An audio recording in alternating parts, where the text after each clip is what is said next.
कहते हैं कि वक्त, एतबार और इज्जत ऐसे परिंदे हैं जो उड़ जाएं तो वापस नहीं आते। इसी तरह ज़िंदगी में किए गए अक्सर फैसले जल्दबाजी की वजह से गलत हो जाते हैं और इंसान खुद अपने ही हाथों बड़ा नुकसान कर बैठता है। माया कहानी में कुछ ऐसी ही अफसोसनाक कहानी एक खातून लाई हैं, जिनके एक गलत कदम ने उनकी ज़िंदगी बर्बाद कर दी। क्या है इनकी दास्तान और किसने ये सब किया है, जानेंगे आज के प्रोग्राम में। तो देखते रहिए माया कहानी। बिस्मिल्लाहिर्रहमानिर्रहीम, अस्सलाम वालेकुम। माया कहानी की एक और एपिसोड के साथ मैं माया खान अपनी टीम के साथ आपकी खिदमत में हाजिर। उम्मीद है आप सब लोग खैरियत से होंगे। लेकिन एक चीज़ मैं कल से सोच रही थी कि जब इंशाल्लाह कल का लाइव होगा खैरियत से, तो मैं ज़रूर आप लोगों को ये बात जो है ज़िक्र करूँगी इस बात का। और वो ये है कि कल जो 14 अगस्त की तमाम मसरूफ़ियात रहीं लोगों की, उस पर मुझे सिर्फ़ इतनी सी बात कहनी थी कि जहाँ घरों में या जिस तरह हमने आपको सारिम बर्नी वेलफेयर ट्रस्ट सेंटर का जो शेल्टर की हमने आपको फुटेज दिखाई थी, वो एक जगह पे लोग अंदर घर में बंद थे। घरों में जिस तरह तैयारियाँ हो रही थीं, वो बिल्कुल एक अलग ही मंज़र था, एक अलग खूबसूरत मंज़र था। उसके अलावा जिस तरह लोगों ने जो अपनी-अपनी फैमिलीज़ में लोग थे, वो तैयारियाँ कर रहे थे, वो बहुत अच्छा लग रहा था, झंडे लगा रहे थे, कपड़े पहन रहे थे। हमने भी अपने घर में ऐसे ही तैयारियाँ की। लेकिन एक बात इस सारे वाक़ये में जो सुनने में आई वो ये था कि सड़कों पे जो रश था और रोडों पर जो ट्रैफ़िक जैम था, जो उस वक़्त लोगों का सड़कों पे गाड़ी चलाने का रवैया और तरीक़ा था, और जिस तरीक़े से सड़कों पर शोर, हंगामा, ट्रैफ़िक जैम, किसी को तकलीफ़ हो सकती थी, उसका ख़्याल किए बगैर, और सबसे बढ़कर कायदे-आज़म मोहम्मद अली जिन्ना के मज़ार शरीफ पर, उनके आखिरी आरामगाह पर जो वीडियोज़ हमने देखी, वो इंतहाई शर्मिंदगी का मकाम है। हम अपना तमाशा पूरी दुनिया में दिखा रहे हैं। हम समझ ही नहीं पा रहे कि हमें अपने मुल्क के लिए करना क्या है।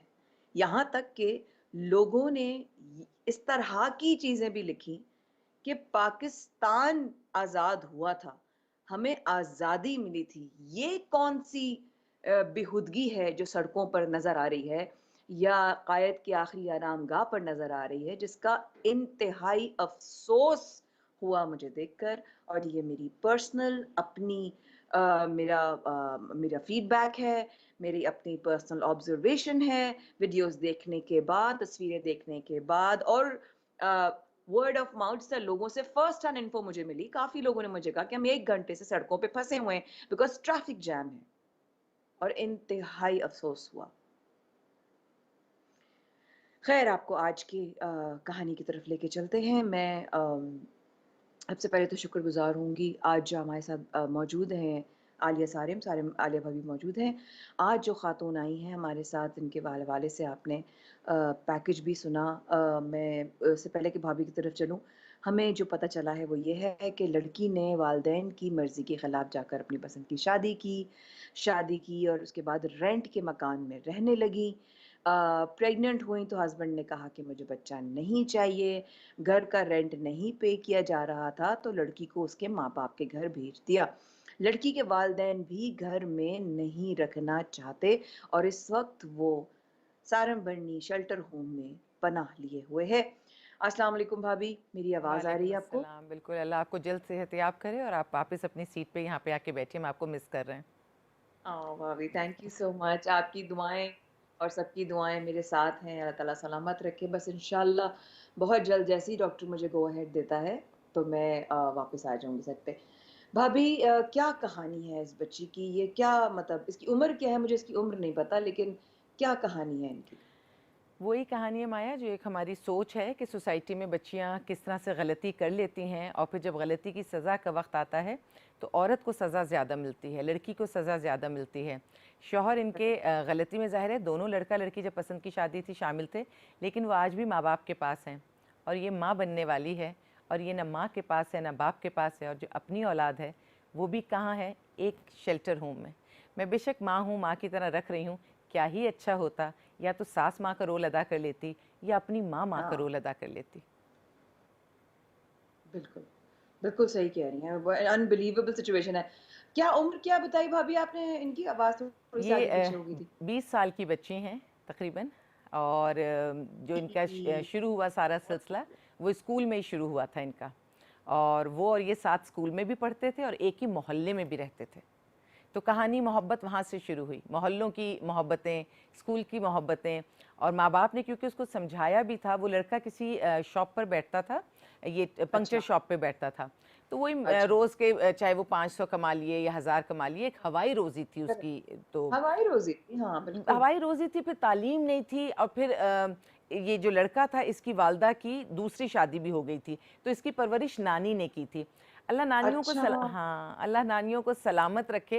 लेकिन जब आप नानी आमीन। की उम्र में जाते हैं ना, तो आप अगर बेटी के सपोर्ट के साथ कर रहे हैं तो चीज़ें बेहतर हो जाती हैं, लेकिन नानी के पास इतनी एनर्जी नहीं होती कि अगली नस्ल को, बेटी के बच्चों को आगे पालें उस तरह। तो वेरी शायद ये ट्रू। बात मैं इसलिए कह रही हूँ कि कहीं कोई कमी उस बच्चे की परवरिश में इस तरह की रह गई कि उसका पढ़ लिख नहीं सका, पैरों पे नहीं खड़ा हो सका, जिसके नतीजे में वो फिर अपनी औलाद को भी नहीं संभाल सका।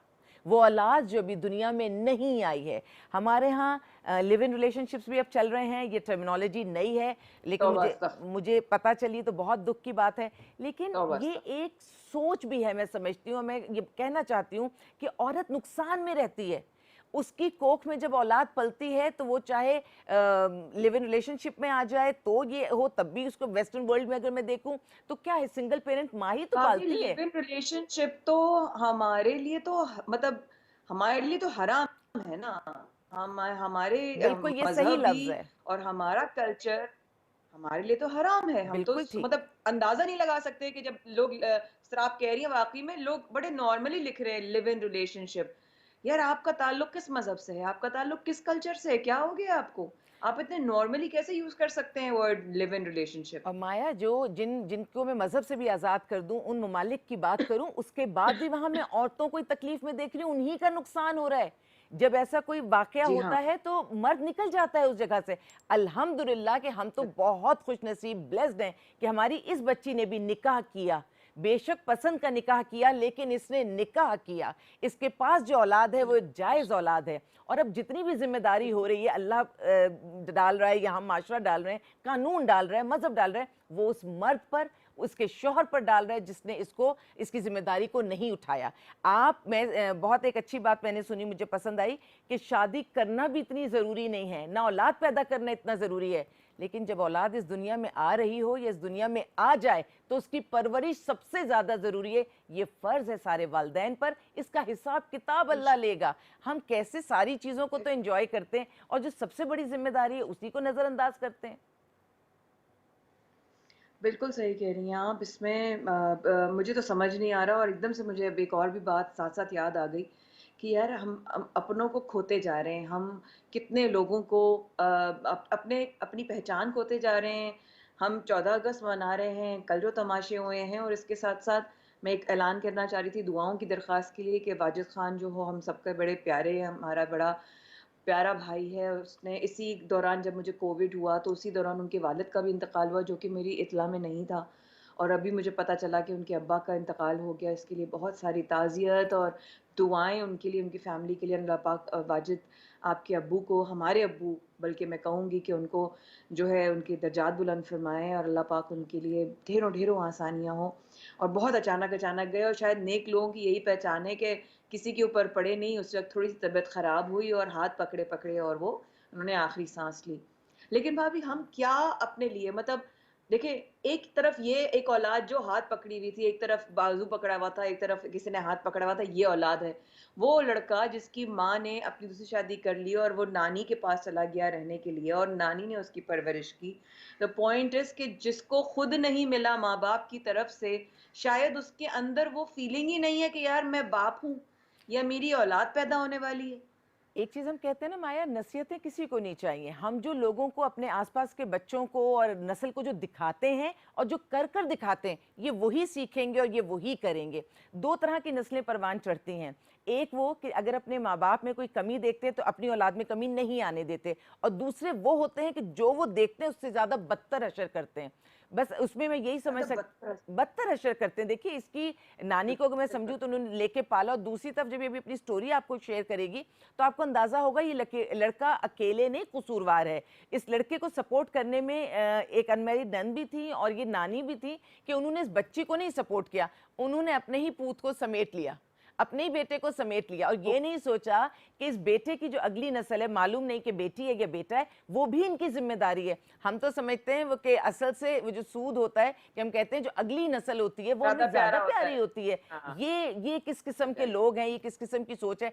फिर बात वहीं पर आ जाती है कि जब हम रिश्तों को बना रहे होते हैं, जब उसमें दरारें पड़ रही होती हैं, या अगर कोई भी लड़की ऐसी होती है जिसके पीछे माँ बाप की सपोर्ट नहीं होती, सोसाइटी किसी भी वक्त जी। उसको हल्का कर देती है, किसी भी वक्त उसको किसी दोराहे पे खड़ा भाभी, करती आपकी है। बात को यहीं पे काटूंगी बहुत माजरत के साथ। ख़वातीन हज़रात, इस बच्ची की क्या कहानी है? 20 बरस इसकी उम्र है। इस वक्त ये शेल्टर में मौजूद है भाभी के पास वहां पर, और इसकी क्या कहानी है ये खुद बताएगी। इस वक्त के बाद हमारे साथ रहिएगा।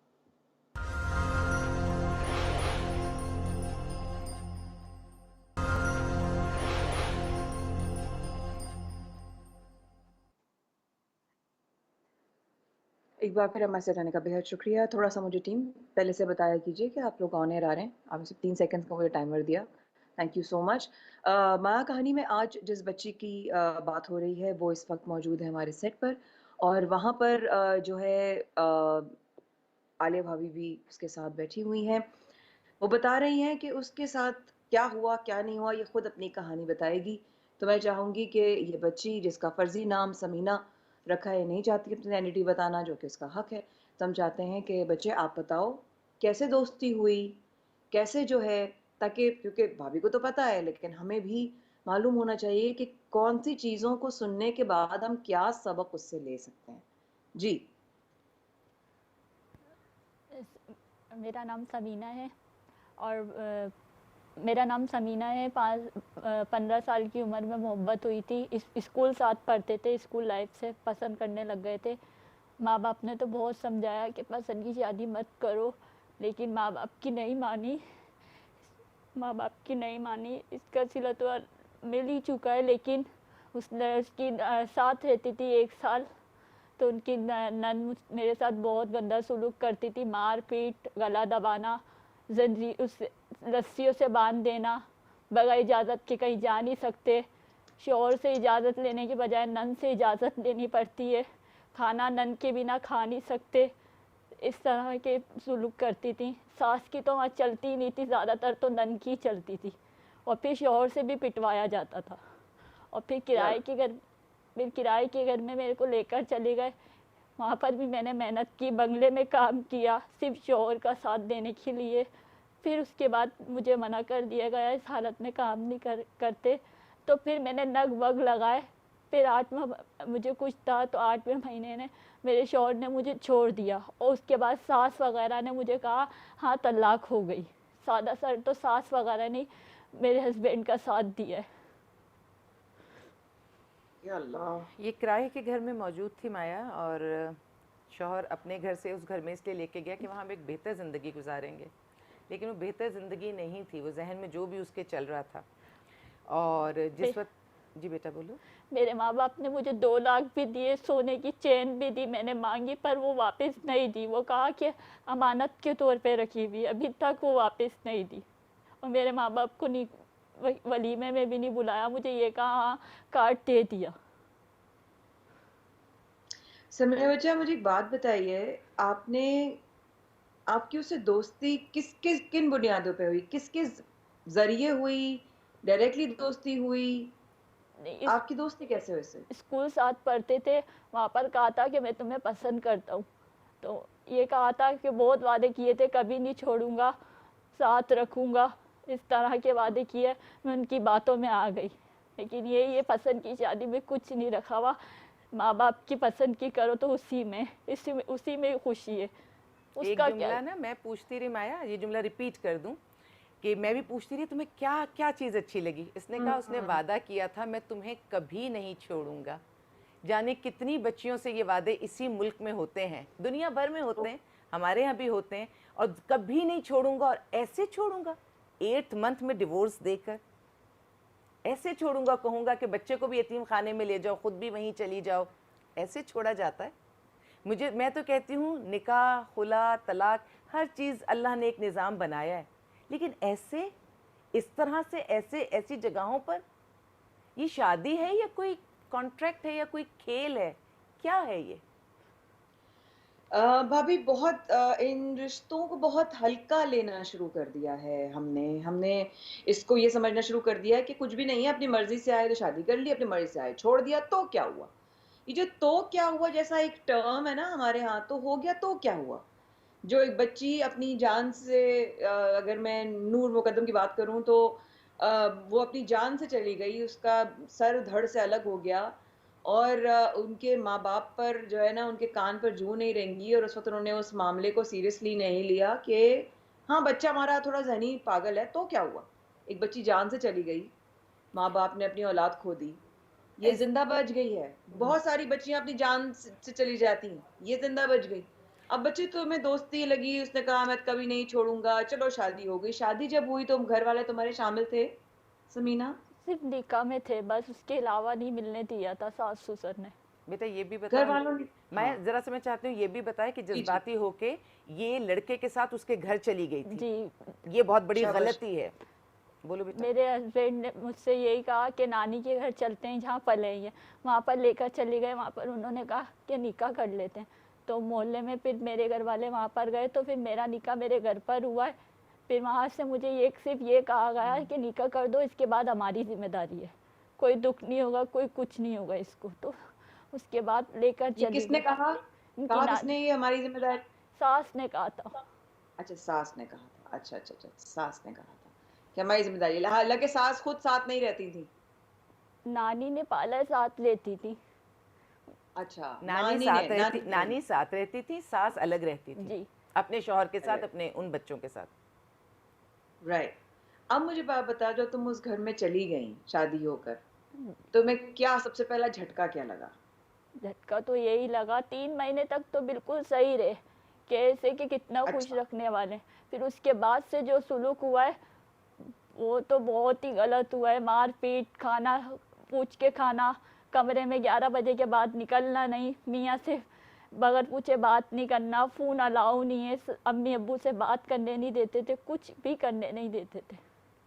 इसकी इसकी पूछ के बेटा, खाना मतलब खाना घर में बना हुआ है तो मतलब पूछ के लेना कि मैं ले सकती हूँ कि नहीं, जी, ऐसे नन से मतलब? पूछ के लेना।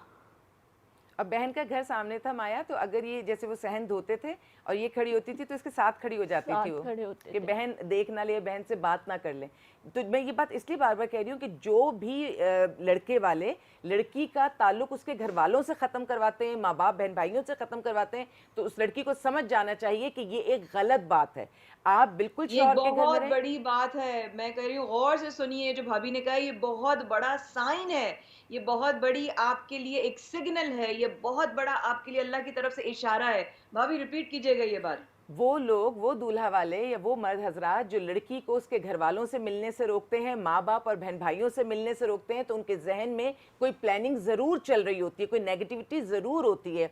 हर लड़की अपने घर यस, में आबाद रहे, लेकिन माँ बाप से मिलने से उसकी मजबूती बनती है। अब ये एक मासूम सी बच्ची भोली भाली जब ये गई है तो बहुत सारी चीज़ों को समझ नहीं पा रही थी। जैसे शुरू में इसको लगता था कि ये बहुत अच्छी और सही बात है कि मियाँ से तब बात कर सकती हो जब सास इजाज़त दे, जब नंद इजाज़त दे, जबकि हमारा अल्लाह ये कहता है और हमारा कानून ये कहता है कि असल रिश्ता तो है ही मियाँ बीवी का। वो जब चाहे एक दूसरे से बात करें, एक साथ वक्त गुजारें, लेकिन ये पाबंदियाँ कौन बताता उस बच्ची को जिसने पहली बार ये सब चीज़ें देखी थी। जाहिर है अगर माँ के पास होती, बहन के पास होती, तो इसको समझाते कि बेटा ये तुम्हारा हक है, ये तुमने लेना है, और ये तुम्हारी सास का हक है, ये नंद का हक है, ये उसे देना है, यानी सही बात बताई जाती। तो हमारी बच्चियाँ घर से तो नहीं सीख कर जाएंगी ना, जब वो उस रिश्ते को निभाएंगी तो उन्हें पता चलेगा। जब आप उन्हें घर से काट देंगे तो जैसे आपका दिल चाहेगा आप उसके साथ सलूक करेंगे, देंगे और वो बच्चियां कुछ समझ भी नहीं पाती। मैं यहाँ उन बच्चियों का जिक्र करूँ इस केस से हटके, लेकिन कह दूँ कि एक ऐसी बच्चियां कि जिनके साथ ज्यादती बहुत करीबी रिश्तों ने की, कि जिनका नाम भी नहीं मैं लेना चाहती, जब वो मेरे पास आई तो उन्होंने आके कहा कि भाभी हम बहुत बुरे थे, हम बहुत गलत थे कि हमारे साथ ये। मैंने कहा बेटा तुम गलत नहीं थी, तुम्हें किसी ने बताया ही नहीं कि जिसने ज्यादती की है तुम्हारे साथ वो बुरा था, वो गलत था। और जब वो हमारे ऑफिस में आए, उन बच्चियों ने खड़े होकर कहा कि आज हम आपको बता सकते हैं कि हमें जो आपने गिल्ट में डाला, हम नहीं, आप बुरे थे। तो वो लोग वहां से चले गए हमेशा के लिए। उन्हें पता चल गया कि बच्चियों को अवेयरनेस मिल गई है, उन्हें अल्लाह के अहकामात उन तक पहुंच गए हैं, कानून उन तक पहुंच गया है। अल्लाह, ये इशारा कि आपको अपने घर वालों से दूर कर दें, ये इशारा कि आपके सामने आपके घर वालों की बुराई करें। देखो ये किया तुम्हारे घर में, कैसे किया, आहिस्ता आहिस्ता स्लो पॉइजनिंग की तरह आपके दिल में अपने ही घर वालों की बुराइयां डालना, ये बहुत बड़े इशारे हैं। और माया, खुदारा इन लड़की तो इशारों को अकेले आ गई, माया लड़की तो अकेले तन तनहा आ गई आपके घर में। आप माशाल्लाह पूरे भरे पूरे घर में, लड़का एक तो वैसे ही माशाल्लाह अल्लाह का करम मजबूत होता है, फिर वो महरम होता है, फिर वो सरबराह होता है, फिर वो अपने घर में होता है, उसकी माँ, उसकी बहन, उसका घर, उसकी पूरी इजारादारी। उसमें अगर कोई बच्ची क्योंकि आपके वो पास तो आती है अपने कंफर्ट जोन से नहीं निकलता ना, एक आदमी तो अपने कंफर्ट जोन से नहीं निकलता ना, तो उस बच्चे एक को जगह लड़की कौन अपने देगा? कंफर्ट जोन से निकलती है, जो ज्यादा नाजुक है, जो ज्यादा अकेली है, जो ज्यादा अल्लाह ताला की तरफ से जिसके अंदर मर्द के मुकाबले में ताकत कम है, वो सब कुछ छोड़ कर आती है। इस वक्त के बाद हमारे साथ रहेगा। उसके बाद जब यहाँ तक हालात पहुंच गए हैं कि समीना अगर घर धो रही होती थी, सफाई कर रही होती थी, तो इसकी नंद जो होती थी वो साथ आके खड़ी जाती थी, या ससुराल से कोई आके खड़ा जाता था। हालात बद से बदतरीन कब हुए, इस वक्फे के बाद हमारे साथ रही।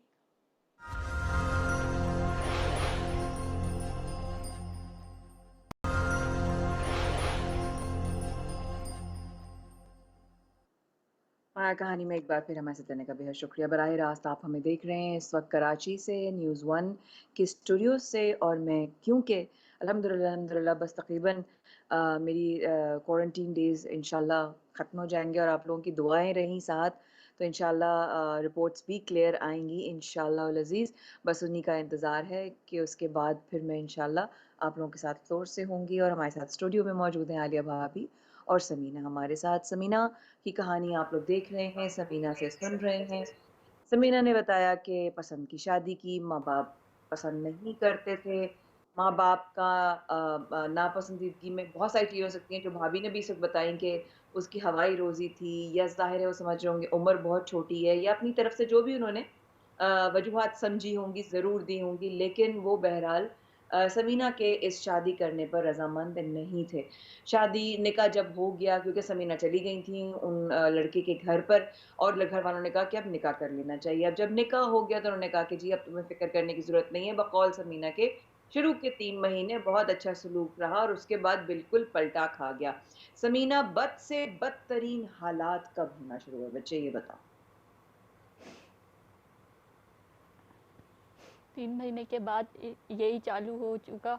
उसके बाद 1 साल मैं साथ रही, फिर उसके बाद मैं किराए के घर में चली गई। वहाँ पर भी यही हुआ, सास ससुर मिलते थे, मेरे माँ बाप को तब भी मिलने नहीं देते थे। अपने घर जाने के बाद भी तुम्हें माँ बाप से नहीं मिलने दिया? नहीं, किराए के घर पर जब मैं रहती थी तब भी मिलने नहीं दिया।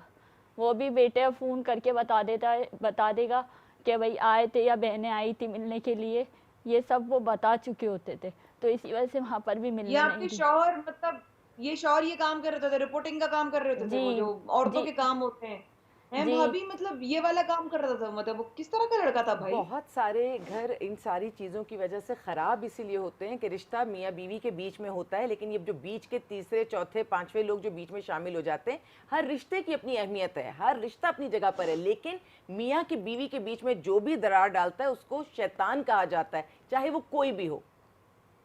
और भाभी इल्ज़ाम औरतों पे ज़्यादा आता है कि वो घर की बातें बाहर निकालती हैं, वो घर की बातें अपने मैके में बताती हैं, वो घर की बातें सास-ससुर की और शौहर की बातें अपनी अम्मा को बता रही होती हैं। इल्ज़ाम औरत पे ज़्यादा आता है। मैं तो जिन माओं को जानती हूँ, यकीनन हमारे माशरे में मतलब ऐसी माएँ भी होंगी जो कोताहियाँ करती होंगी, लेकिन मैं जिन माओं को जानती हूँ, वो तो अपनी बेटियों के सर ये कह के हमेशा वापस भेज दिया करती हैं समझा के कि नहीं यही तुम्हारा घर है। बल्कि हम उन्हें कहते हैं कि देखो ये ना कहा करो कि वहाँ से तुम्हारा जनाजा निकलेगा, क्योंकि बच्चियाँ फिर हाँ। सचमुच वहाँ से जलकर मरकर अपना जनाजा जब लेकर निकलती हैं तो माएँ रोती हैं कि हमने ये तो नहीं कहा था। बच्चियाँ बहुत नाजुक होती हैं, फूल जैसी, जो माँ बाप ट्रेन कर देते हैं, खासकर माँ जो तरबियत अपनी औलाद को देगी, बेटी को बेटे को, वो उसके अंदर रहेगी। और अगर माँ ये सिखा कर भेजेगी कि बेटा तूने यहीं पे जीना मरना है, तो वो नहीं निकलती। और अगर कभी निकल भी आती है, मैं शेल्टर में बहुत माँओं को, और मैं खुद कैसी माँ हूँ, मैं खुद भी ऐसी ही माँ हूँ माया, कि मैं कहती हूँ बेटा घर ना टूटे, रिश्ता ना छूटे, लेकिन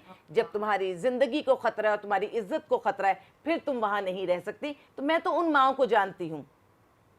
तो भाभी कहावतें जो हैं, जिस ज़माने की वो कहावतें हैं, जब ये कहा जाता था कि तुम्हारा जनाज़ा ही वहाँ से निकलेगा, तो जब जनाज़े उस वक़्त निकलते थे ना, तब एक भरपूर ज़िंदगी जीकर निकलते थे उन ख़वातीन के। उन बहुओं को इज़्ज़त के साथ आँखों के जो है ना वो पलकों पे बिठाकर उनकी इज़्ज़त के साथ उनकी तरबियत करके उनको बड़ा, उनको एक बेटी से बहू, बहू से बीवी, बीवी से माँ, माँ से नानी, दादी बनाकर उस घर से निकाला जाता था जब उनके जनाज़े निकलते थे। तो जब वो इज़्ज़त और शान से निकलती थी कि उसने इस घर में जो है हर तरह का रिश्ता बनाया, तो जब उनके जनाज़े निकलते थे तो लोग भी देखते थे कि यार इतनी एक अच्छी बहू थी, ये अच्छी बीवी थी, ये अच्छी माँ थी, ये अच्छी एक बेटी थी, एक अच्छी औरत थी। ये आज जनाज़े निकल रहे हैं बच्चियों के, ये तो अभी ज़िंदगी शुरू नहीं हुई उनकी। इस दवारी ज़िंदगी स्टार्ट नहीं हुई और उन लोगों के जनाज़े निकल रहे हैं। हमने तो वो घर मोहब्बत का जनाज़ा निकल गया है ना। बिल्कुल। और मैं तो ये प्रोग्राम स्पेशली करती इसीलिए हूं कि किसी तरह अपनी बच्चियों को बचा सकूं, मैं उन्हें बता सकूं कि जमाना उनके लिए मौफिक बिल्कुल नहीं है। खुदारा वो इस किस्म के काम ना करे। वो जमाने शायद लग गए जब बहू आती थी तो उसके हाथ में घर की चाबी दी जाती थी कि अब ये घर तुम्हारा है, तुमने निजाम संभालना और चलाना है। अब तो उसको कहा जाता है कि तुमने खाना भी खाना है तो हमारी इजाजत से खाना है, तुमने शौहर के पास बात करनी है तो हमारी इजाजत से करनी है। ये रिश्ता कैसे डेवलप होगा? मियाँ बीवी अगर इस तरह रहेंगे तो रिश्ता कैसे डेवलप होगा? और अगर ससुराल वाले इतना ज्यादा अपने आप को हावी कर लेंगे, और वो लड़का जब किसी लड़की को निकाह में लेकर आता है तो काजी जब ये बातें हम बताते हैं कि तुम्हारे पास 4 की इजाजत है, तो ये बातें क्यों नहीं बताते कि जो पहली बीवी तुम लेकर आए उसके हुकूक क्या है? वो जब यहाँ आएगी वो तुम्हारी खिदमत भी करेगी, वो तुम्हारी वफादार भी रहेगी, लेकिन फिर तुम्हारी तरफ भी कुछ चीजें निकलती है जो अल्लाह ने कहेंगे वो कौन पूरी करेगा? हम क्यों आधा अधूरा इस्लाम बताते हैं? हम क्यों अपनी बच्चियों से इस तरह से खेल रहे हैं? जब ये सारी चीजें चलेंगी, और माया देखो इस बच्ची के साथ जो हुआ सो हुआ, अल्लाह बाकी बच्चियों को महफूज रखे। क्या इन बातों के बाद बच्चियां ये सोचने पर मजबूर नहीं होंगी कि हमें देखना पड़ेगा कि आने वाले शौहर के साथ हमारी इज्जत और जिंदगी कितनी महफूज है? अब ये श्योरिटी, ये चीजें, बेशक मैंने एक बेहतरीन जिंदगी गुजारी, मैं अपनी एग्जाम्पल सामने रखती हूँ, लेकिन फिर ये बच्चियों की एग्जाम्पल जब आती हैं तो बच्चियां घबराती तो है ना। ये रिश्ता जो निकाह का इतना मुकद्दस बंदा है, कहीं मैं देखती हूँ एग्रीमेंट की शादियां हो रही हैं, कहीं मैं देख रही हूँ टेम्परेरी किसी मकासद को ये लोग निकाल रहे हैं, कहीं अब जैसे इस बच्ची के बारे में मैं देख रही हूँ उसने इतनी आसानी से इसको कैसे छोड़ दिया? 2 साल का मैं अरसा यही भी। सवाल करने वाली थी भाभी कि कैसे छोड़ा इसको? जब वो कहने लगा कि किराया नहीं दे सकता और तुम अपने माँ-बाप के चले गए, तो क्या मौका हुआ था? क्या हुआ उस क्या था लड़के समीना को पता कि है उसने ना, यूँ कह दिया? उस लड़के को पता है कि मुझे दूसरी तीसरी भी आसानी से मिल जाएंगी, लेकिन जब भी इस किस्म का कोई मौका हो, अगर आप अपनी बेटी किसी ऐसे घर में दे रहे हैं तो प्लीज देख लीजिए कि पहली क्यों नहीं बसी थी वहां। वरना हमने कितने अभी पहले एक केस हमने किया था, उसमें आपको याद है 16 के करीब शादियां थी उस बंदे की, और उस खातून ने कहा जी, मुझे सिर्फ जी। 4-5 शादियों का पता है।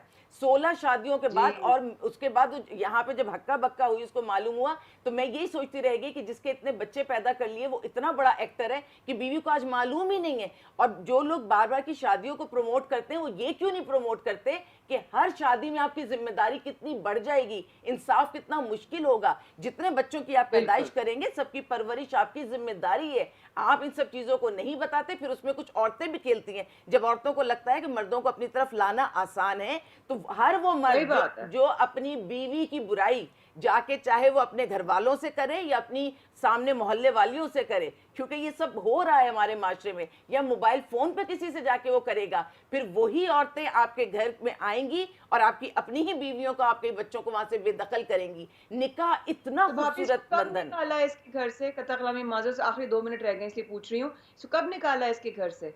1 महीने पहले, 1 महीना, और तुम कितने मंथ प्रेग्नेंट थी? 8वां महीना था। अभी तुम अपने 9th मंथ में हो। जी, तुम्हारी कभी भी मतलब डिलीवरी हो सकती है। जी, और माया ये बहुत और फिजिकली उसका वीक है, इसके मुस्तकिल इसको ड्रिप्स चढ़ रही हैं। मतलब आप ये समझिएगा कि इसके लिए चलना फिरना ये चीज़ें, अब माशाल्लाह बहुत ड्रिप्स लगी हैं, पूरा ट्रीटमेंट हुआ है, तो ये इस लायक हुई है कि ये अपने सारे काम देख रही है, कर रही है। इंतहाई कमज़ोर बच्ची है, इतनी कमज़ोर कि जब इसका भी चेकअप करवाया तो डॉक्टर ने कहा कि ज़िंदगी तक को ख़तरा था। तो अल्लाह का करम है, अल्लाह ने इसको, इसके बच्चे को ज़िंदगी देनी थी कि हमारे पास आ गई, वरना जहाँ जो खाने पर हर चीज़ पर जो, और ये इस हालत में भी नग भी टाक रही थी, काम भी कर रही थी, और अगर ये वहां रहती तो मुझे लगता है इसकी जिंदगी को भी खतरा था। ज़िशान ट्रिविंडो ही रखिएगा। और मैं भाभी की शुक्रगुज़ार हूँ कि वो आज इस बच्ची को इस हालत में, जबकि उसकी फ़िज़िकली भी हालत ऐसी नहीं है और ना उसके अंदर स्ट्रेंथ है बिल्कुल, अभी भी पता नहीं कितने और इसके ज़िंदगी के और पता नहीं कितने पड़ाव और कितने चैप्टर्स होंगे जो रह गए हैं और रह जाते हैं। कभी भी बात मुकम्मल नहीं होती, लेकिन जो सुनी है, उससे क्या सीखा, उससे क्या हासिल किया। समीना की ज़िंदगी आज वो कितनी बार महसूस करती होगी कि मैं अपनी ज़िंदगी में अब क्या करूँगी? मैं अपने आप को सँभालूँगी या मेरे साथ जो एक और जान, अब अल्लाह ने एक और ज़िंदगी अता की है, मैं उसको सँभालूँगी। अगर ये शेल्टर ना होता या ऐसे दीगर शेल्टर्स ना होते, ये बच्चियाँ फिर कहाँ जातीं? मैं तो कहती हूँ बच्चियों को, वही वाली बात है ना, भाभी की बात रिपीट कर रही हूँ कि अल्लाह करे तमाम बच्चियाँ अपने घरों में इतनी खुश रहें कि शेल्टर आने की ज़रूरत ही ना पड़े, लेकिन अगर ये भी ना होता तो फिर तब भी कहाँ जातीं? सोचने की बात है कि उस लम्हे जब आप बड़ी हो रही होती हैं, बड़े हो रहे होते हैं, जब आपके हॉर्मोन्स जो हैं वो आपके लिए एक नई चीज़ें आपको फ़ील करा रहे होते हैं, आपको ख़राब मौसम भी अच्छा लग रहा होता है, आपको एक बदशक्ल और एक बददिमाग इंसान भी बहुत अच्छा लग रहा होता है, या आपको एक बज़ाहिर इंसान जो है वो अपने जो एक मास्क पहनकर आपके सामने होता है वो आपको अच्छा लग रहा होता है, और आप इतने गुम होते हैं अपने बड़े होने और खुशी और जवानी के उस जोश में कि आपको उस मास्क के पीछे असल चेहरा उसका नजर ही नहीं आ रहा होता। और जब तक उसका असल चेहरा नजर आ रहा होता है तो समीना जैसी बच्चियों की बहुत सारी हालतें हो जाती हैं, नूर जैसी बहुत सारी बहन बेटियां अपनी जान से हाथ धो बैठती। और सिर्फ इतना कहूँगी कि अल्लाह से दुआ है उसके बारगाह में कि उसने मुझे दूसरी ज़िंदगी अता की उसके शुक्र के साथ, कि या अल्लाह बच्चियों की आँखें खोल दे, बच्चों की आँखें खोल दे, बहन-भाइयों की, हम सबकी जो शादियाँ करते हैं, इस धोखे में आके उनकी आँखें खोल दे और उनके सामने जो है असल चेहरे लोगों के आएँ। भाभी आपके आने का बेहद शुक्रिया। आपसे मिलना मिस कर रही हूँ, लेकिन ज़िंदगी बख़ैर, अल्लाह ने ज़िंदगी दी, इंशाल्लाह डेफ़िनिटली मुलाकात होगी। ज़मीना तुम्हारे लिए अल्लाह ताला बेहतरीन हालात और मामलात फ़रमाए। ख़वातीन हज़रात अपना बहुत ख़्याल रखिए। माया कहानी से अब इजाज़त दीजिए। माया ख़ान और उनकी टीम को अगले हफ़्ते फिर आपकी खिदमत में हाज़िर होंगे। तब तक अपना ख़्याल रखिएगा और आँखें खोल कर ज़िंदगी जिए। बस यही दुआ है। अल्लाह हाफ़िज़।